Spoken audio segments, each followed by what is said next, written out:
இந்த டாபிக் படிக்க 10 நிமிஷம் தான் ஆகும். ஆனால் டிஎன்பிஎஸ்சி எக்ஸாமில் கண்டிப்பாக ஒரு கொஷின் கேட்டுருவாங்க. ஒவ்வொரு கிளர்ச்சிக்கு பின்னாடியும் ஒரு இன்ட்ரெஸ்டிங்கான கதை இருக்கும். அந்த கதையை படிச்சுட்டு பார்த்தோம் அப்படின்னா ரொம்ப ஈஸியாக இருக்கும். இந்த வீடியோவுடைய எண்டில் டிஎன்பிஎஸ்சி 3 எக்ஸாம்லையும் கேட்டிருக்கக்கூடிய ப்ரீவியஸ் இயர் கொஷின் ஆட் பண்ணியிருக்கேன். இதை பார்த்துட்டு எத்தனை பேர் கரெக்டாக ஆன்சர் பண்ணுறீங்க அப்படின்றத கமெண்ட்டில் சொல்லுங்கள்.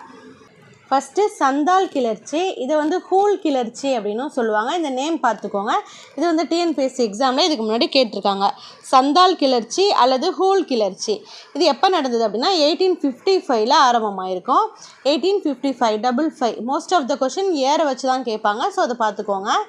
பழங்குடியினர் அப்படின்னாலே காடு அல்லது மலைப்பகுதிகளில் வெளி உலகத்தை விரும்பாமல் வாழ்கிறவங்க. பிரிட்டிஷ் கவர்மெண்ட் வந்ததுக்கப்புறம் ஜமீன்தாரி சட்டம் கொண்டு வந்திருப்பாங்க. நிரந்தர நிலவரி சட்டம் 1793 கொண்டு வந்திருப்பாங்க. இந்த சட்டம் வந்ததுக்கப்புறம் இந்த ஜமீன்தார்கள்லாம் பழங்குடியின மக்களுக்கு அதிக வரி போட ஆரம்பிச்சிட்டாங்க. எங்கெல்லாம் ஜமீன்தார்கள் இருக்காங்களோ அங்கெல்லாம் இந்த மகாஜன்களும் இருப்பாங்க. இவங்க வட்டிக்கு பணம் கொடுக்கக்கூடியவங்க. எப்பெல்லாம் வரி கட்ட முடியாமல் போதோ அப்போல்லாம் மக்கள் என்ன பண்ணுவாங்க, இவங்க கிட்ட கடனை வாங்கி வரியை கட்டிடுவாங்க. அதுக்கடுத்து வட்டியும் கட்ட முடியாமல் போனதுக்கப்புறம் அவங்களுடைய இடத்தையெல்லாம் அபகரிச்சுக்கிட்டு மக்களை வெளியில் விரட்டிடுவாங்க. இது பிரிட்டிஷ் பீரியடில் தொடர்ந்து நடந்துகிட்டே இருந்த விஷயம். பழங்குடியின மக்களுக்கு இந்த ஜமீன்தார்கள் மகாஜன்கள் இவங்கெல்லாம் வெளியாட்களை திக்குகள் அப்படின்னு சொல்லுவாங்க. இந்த வெளியாட்களையும் அவங்க விரும்ப மாட்டாங்க. இவங்களுடைய தொல்லை அதிகமாக இருக்கவும் பழங்குடியின மக்கள் என்ன பண்ணாங்க, அவங்க வாழ்ந்த இடங்களை அப்படியே விட்டுட்டு ராஜ்மஹால் மலைப்பகுதிகளில் குடியேற ஆரம்பித்தாங்க.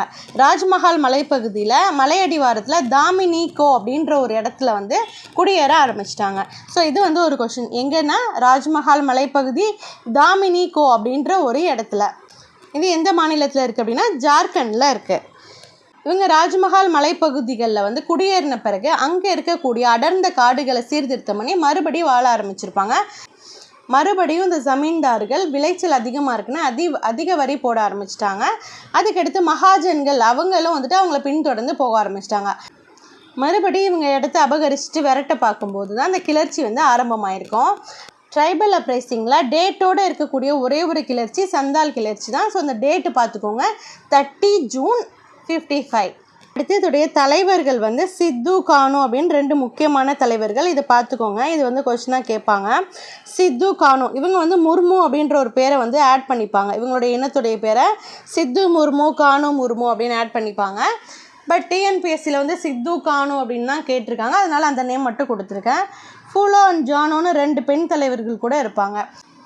சித்து அண்ட் கானு 2 பேரும் என்ன சொல்லியிருப்பாங்களா, எங்களுக்கு கடவுளுடைய ஆசீர்வாதம் கிடைச்சிருச்சு.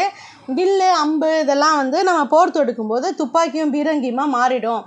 அதனால வெள்ளைக்காரங்களை எதிர்க்கலாம் அப்படின்னு சொன்னோன்னா ஒரு 10,000 பேர் சேர்ந்து இந்த கிளர்ச்சியை தொடங்கியிருப்பாங்க. அடுத்து பிரிட்டிஷ் மேஜர் பரோ அவருடைய தலைமையில் இருக்கக்கூடிய படைக்கும் இவங்களுக்கும் போர் நடக்கும். இந்த படை ஃபஸ்ட்டு தோற்று போயிடுவாங்க. அதுக்கப்புறம் பிரிட்டிஷ் கவர்மெண்ட் மிலிட்ரியை இறக்கி இந்த கிளர்ச்சியை ஒடுக்கியிருப்பாங்க. எப்போனா 1856 ஒடுக்கியிருப்பாங்க. அடுத்து சித்து அண்ட் கானு இவங்க 2 பேரையுமே வரிசையாக தூக்கில் போட்டிருப்பாங்க. 1855 and 56 2 தலைவர்களையுமே தூக்கில் போட்டுருவாங்க. இந்த கிளர்ச்சி நடக்கிறதுக்கு முன்னாடி நிறையா கிளர்ச்சிகள் நடந்திருக்கும்.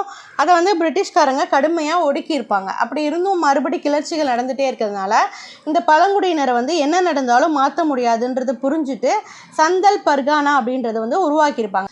சந்தல் பர்கானா உருவாக்கியிருப்பாங்க. அதுபடி அந்த ஏரியா தனியாக நிர்வகிக்கக்கூடிய ஏரியா, வெளியாட்களுக்கு அனுமதி இல்லை அப்படின்னு சொல்லியிருப்பாங்க. அடுத்து இதுக்கான சட்டமும் கொண்டு வந்திருப்பாங்க. சந்தல் பர்கானா குத்தகை சட்டம் 1876 கொண்டு வந்திருப்பாங்க. லாஸ்ட்டாக ஜூன் 30, 1855 இந்த கிளர்ச்சி நடந்த நாளை government of India Hul Diwas அப்படின்னு அறிவிச்சிருக்காங்க. ஸோ இதில் சந்தால் கிளர்ச்சிக்கான டேட் நம்ம படித்து தான் ஆகணும். சந்தால் கிளர்ச்சிக்கு இன்னொரு பேர் ஹூல் கிளர்ச்சின்னு படிச்சிருக்கோம். ஸோ இந்த நாளை ஹூல் திவாஸ் அப்படின்னு அறிவிச்சிருக்காங்க. இதில் முக்கியமாக கிளர்ச்சியோட பேர் பார்த்துக்கோங்க. சந்தால் கிளர்ச்சி அல்லது ஹூல் கிளர்ச்சி 1855. அதுக்கடுத்து ராஜ்மஹால் மலைப்பகுதியில் தாமினிகோன்ற இடத்துல ஜார்க்கண்ட் மாநிலத்தில்.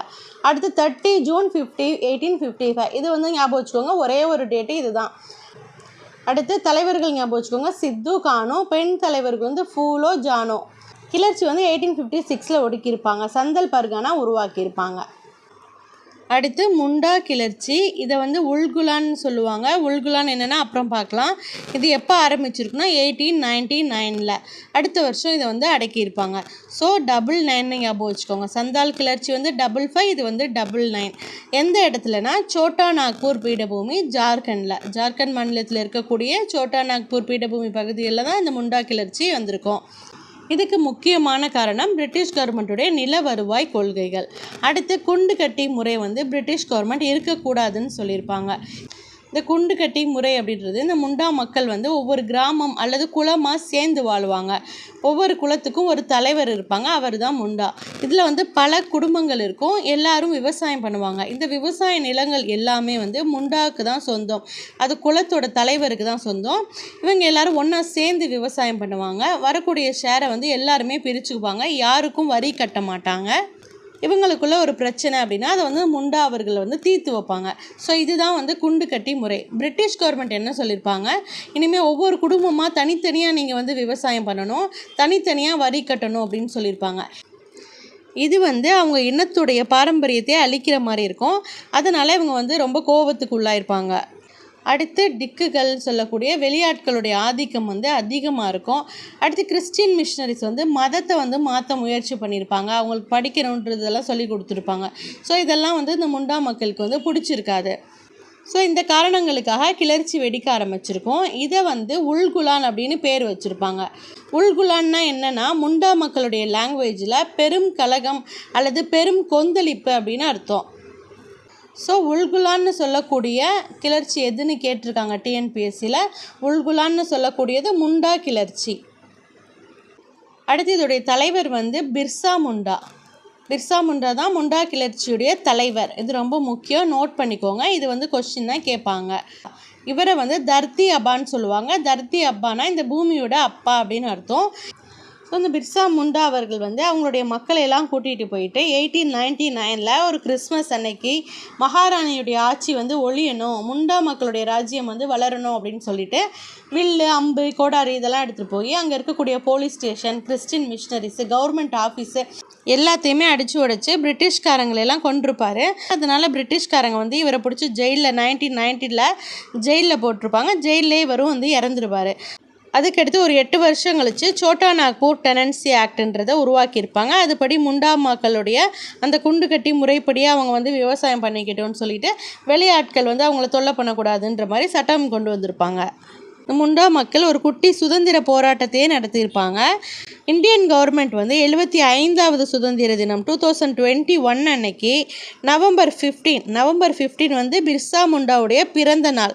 நவம்பர் 15 ஜன்ஜாதிய கௌரவ திவாஸ் அப்படின்னு அறிவிச்சிருப்பாங்க. அதாவது பழங்குடியின பெருமை தினம் அப்படின்னு அறிவிச்சிருக்காங்க. இதை வந்து கொஸ்டினில் கேட்பாங்க, இதை வந்து நோட் பண்ணிக்கோங்க. நவம்பர் 15 வந்து ஜன்ஜாதிய கௌரவ் திவாஸ், பழங்குடியினருடைய பெருமைக்கான தினம். பழங்குடியினர் வந்து வெள்ளைக்காரங்களை எதிர்த்து பண்ண போராட்டங்களுக்கு அங்கீகாரம் கொடுக்கறதுக்காக இந்த ஜன்ஜாதிய கௌரவ் திவாஸை வந்து அறிவிச்சிருக்காங்க. அடுத்து கோல் கிளர்ச்சி அல்லது கோல் கழகம். ஏன் கோல் கழகம்ன்றது அப்புறம் பார்க்கலாம். இது எப்போ ஆரம்பிச்சிருக்குன்னா 1831. சந்தா கிளர்ச்சி, முண்டா கிளர்ச்சி இது எல்லாத்துக்கும் முன்னாடியே நடந்திருக்கும். 1831 ஆரம்பிச்சிருக்கும். அதுக்கு அடுத்த வருஷம் அதை ஒடுக்கியிருப்பாங்க. எந்த இடத்துல அப்படின்னா சோட்டா நாக்பூர் பீடபூமியில், ஜார்க்கண்டில், அதுக்கப்புறம் ஒடிசாவுடைய எல்லை பகுதிகள், இந்த 2 இடங்கள்லையுமே நடந்திருக்கும்.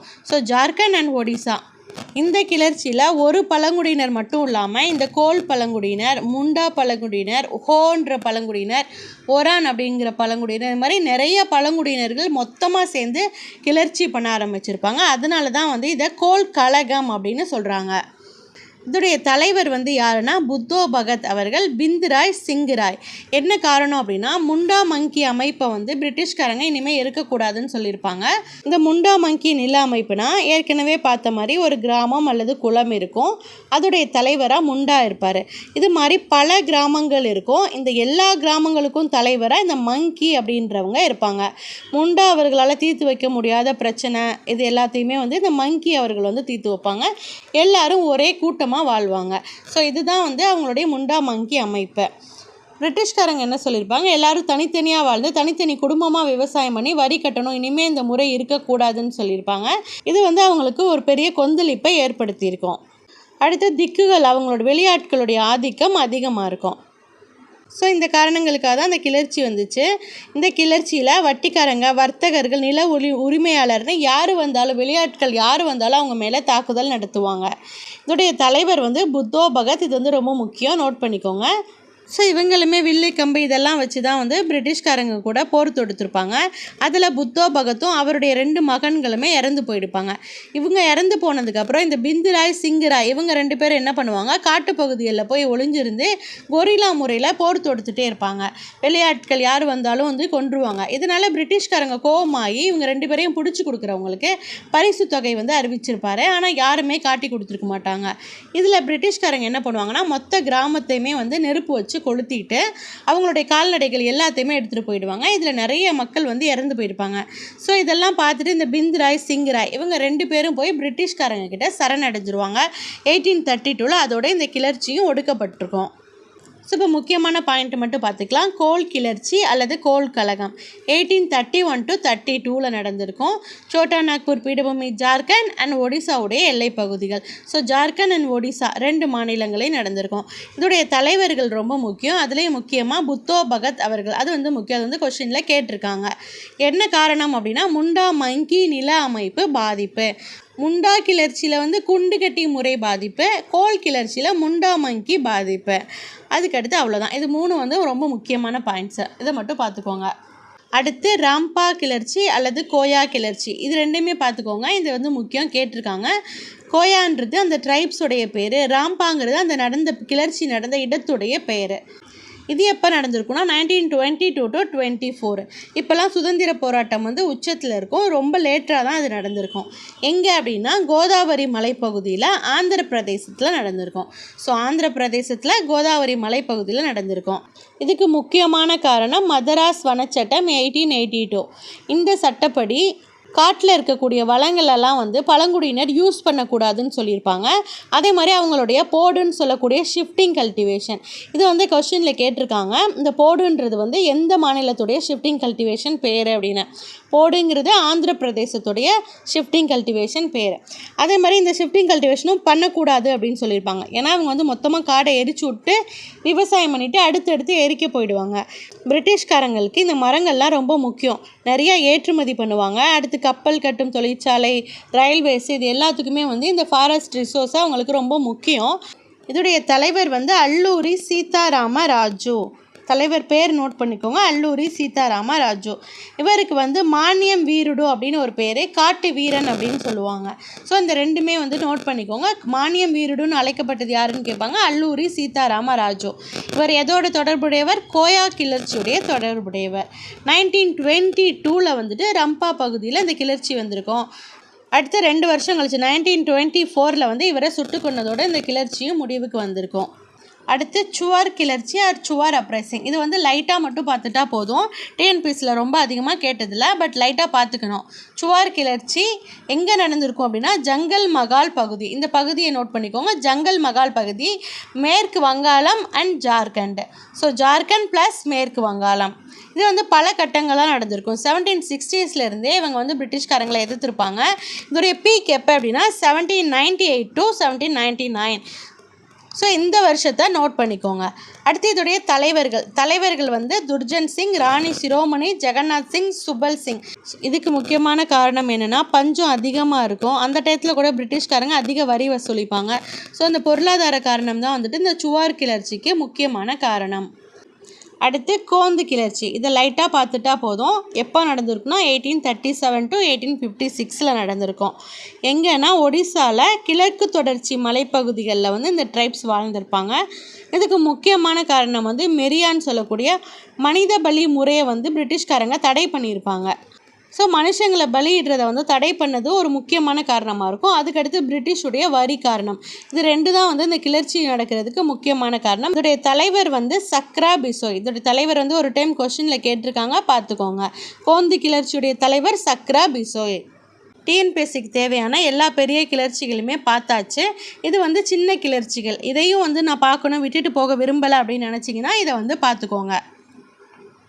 ஸோ இதை ஸ்க்ரீன்ஷாட் எடுத்துகிட்டு பார்த்துக்கோங்க. ஸோ லாஸ்ட்டாக இந்த டாப்பிக்லேருந்து டிஎன்பிஎஸ்சி குரூப் 1, குரூப் 2, குரூப் 4 இது 3 எக்ஸாம்லையும் கேட்டிருக்கக்கூடிய கொஷின்ஸ் மட்டும் இப்போ பார்க்கலாம். நான் இதோடைய ஆன்சர் சொல்கிறேன், நீங்கள் எத்தனை கொஷின் வந்து கரெக்டாக போட்டிருக்கீங்கன்றதை கமெண்ட்டில் சொல்லுங்கள்.